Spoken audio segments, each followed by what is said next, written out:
So I'm now going to try and find the determinant of a 3x3 algebraic matrix using the same rules as I did with the numerical matrix.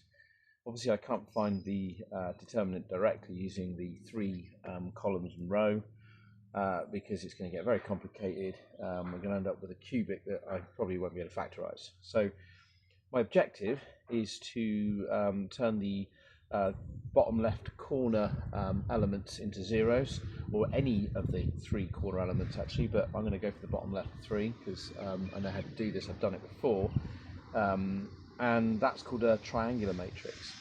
So if I turn the three bottom elements into zero, it becomes a top right triangular matrix because everything else is going to be non-zero.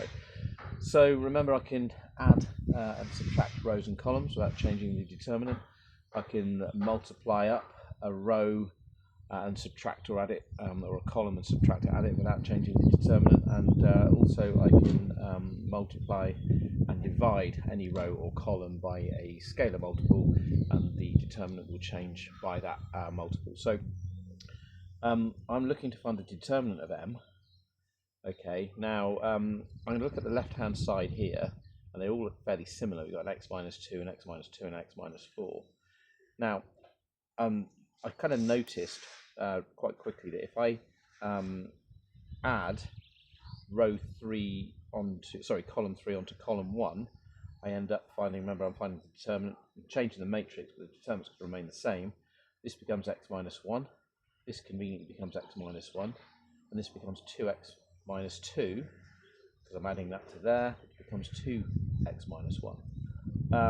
Now that is actually quite a useful start, because what I can now do is I can divide every one of these elements in that first column by x take 1, and if I divide by x take 1, the determinant itself divides by x take 1, so I'm going to multiply the result by x take 1 to maintain the magnitude of the determinant. So this becomes 1, 1, 2, 4x plus 2 and x plus 6, and then 1, 3 and x. Okay. Now what I'm going to do is, I noticed if I add row 1 with row 2, I'm going to end up with 2x plus 6 and 4. That is useful. Okay, I'll explain why in a second. It should be fairly evident. So I'm going to literally add row 1 to row 2. Okay, so I'm going to get 1, 4, 1. Again, this doesn't change the determinant. I'm going to get x plus 6. I'm going to get 4 there. I'm going to get 2x plus 6, and that remains x. And you'll see that my two rows 2 and 3 are actually looking very similar. So now I can subtract row 2 from row 1. Okay, so I'm going to go ahead and do that now. Change boards. Okay, so oops. So we're now going to have the determinant of m is going to be equal to x take 1, and remember I'm going to subtract row 2 from row 3, so I'm going to get 0, 0, x take 4. Okay, put that one down. So already I've got 2 0 elements, and I want to get this one to be 0, and then I can find out the determinant pretty quickly. So looking at this, I want to 0 this. Well, what I can do is I can double the top row, and then I'm going to subtract it from the middle row. I'm going to leave the top row as it is, so I'm not effectively changing the determinant. I'm simply doubling that and subtracting it from this. So 2 times 1 obviously is 2, that's giving me my 0 I want.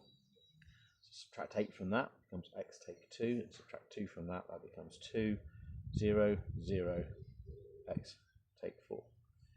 Okay, so we now have what's called a triangular matrix, meaning the 3 elements in that in this triangle here are 0. I could have done that for any one of those 4 corners of that matrix, and it would give me the same result. Okay, So we're going to move on to the next bit. Okay, so for the home straight, I've just rewritten the bit from the last bit from my last board because I'd actually forgotten to put the x minus 1 out in front. It's essential because obviously the determinant of this has to be multiplied by x minus 1. And I've actually left the mistake in because it's a mistake I've seen like so regularly. It's worth actually highlighting this. So anyway, now all we've got to do is find the determinant of the right-hand 3x3 matrix, and that becomes really straightforward. Because if we choose the third row, you'll notice that regardless, if I block that column off and that column off, we're multiplying by zeros. So we actually don't have to even consider those two columns. So the only column I actually care about is the last one. Remember, we've also got to take care of the sign, so it'd be positive, negative, positive, and so on. So positive, negative, positive, negative, positive, negative, positive, negative. So that doesn't change sign. So now we've got the final determinant of m.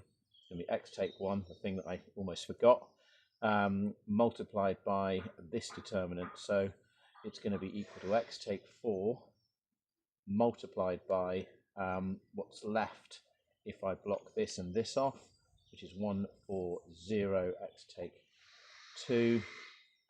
Okay, and that's a really straightforward process. So we're going to finalize this, x take 1 multiplied by x take 4 multiplied by the determinant of this. So it's going to be 1 times x take 2 subtract 0.